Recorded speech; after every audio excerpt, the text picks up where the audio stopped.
नुपा अमा सिबदगी महाकी नुपी पुलिसना लौखटख्रे अखोईगी पाउमीदगी थौबाल एप्रिल 30 वांखेम हुइद्रोम लेकाइदा लैबा मियोय अमा चिंगनानिंगाई ओइना सिबगा लोइनना महाकी नुपी पुलिसना फाख्रे अदुगा मसेल नुपा लोटख्रे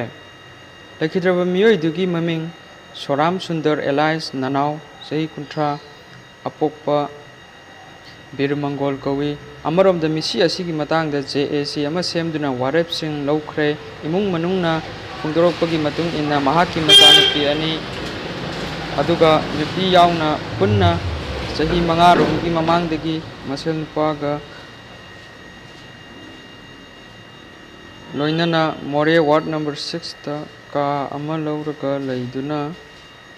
UBI मोरे branch की ऑफिस मनाक्ता गाड़ी मचा की वर्कशॉप अमा हांगदुना लैख्रबनी मसांगमदबगी लैखिदबनी हाइना इमुंगदा पाउ पिरकपदगी युंगी मियोयसिंगना हक्चांग लौरगा पोलोइनबा मसा सेंगदोकपदा फुबगी दक्फम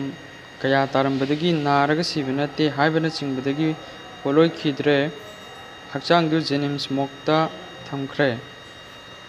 मिसी असिगा मरी लैनना पुलिसना महाकी लोइनबी थौबाल डिस्ट्रिक्ट की फौदेन कायरेंबीदगी माइबम निंगोल सोराम ओंबी आशा चही 38 अपोक्पा चंद्र पुलिसना लौखटख्रे महाकी मौपा सुरेश चही 19 ना लोटख्रे मिसी असिगी मतंगदे इमुंग अमदि लेकाइना यारिपोक पुलिसता पाउ पीबदगी लाक्लगा पुलिसना आसादा वाहंग पावहंग चथबदा मसेल नुपाना फुबा सोइबदगी सिबनी हाइबा नतना अतै हाइदोखिदे अदुमकपु था असिगी 19 मोरेगी कम्युनिटी केयर सेंटर दा सुंदरगी हिप एक्सरे लौखिबगी सेनिंग यावरंबा थेंगनखि हाइरे सोराम सुंदर ngasi pung 4 rom tarakpada laikannaba ngamdana laikhidabani hairi amaromda wangkhem huidrom lekai amadi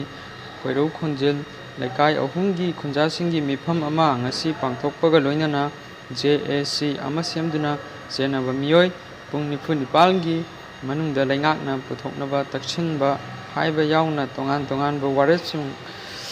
laukhre मिहाटपा पुथोकपा ngamdriba fawba hakjang lawdaba amadi makhadana akanba khungjangching changsinnaba warepsing lawkhi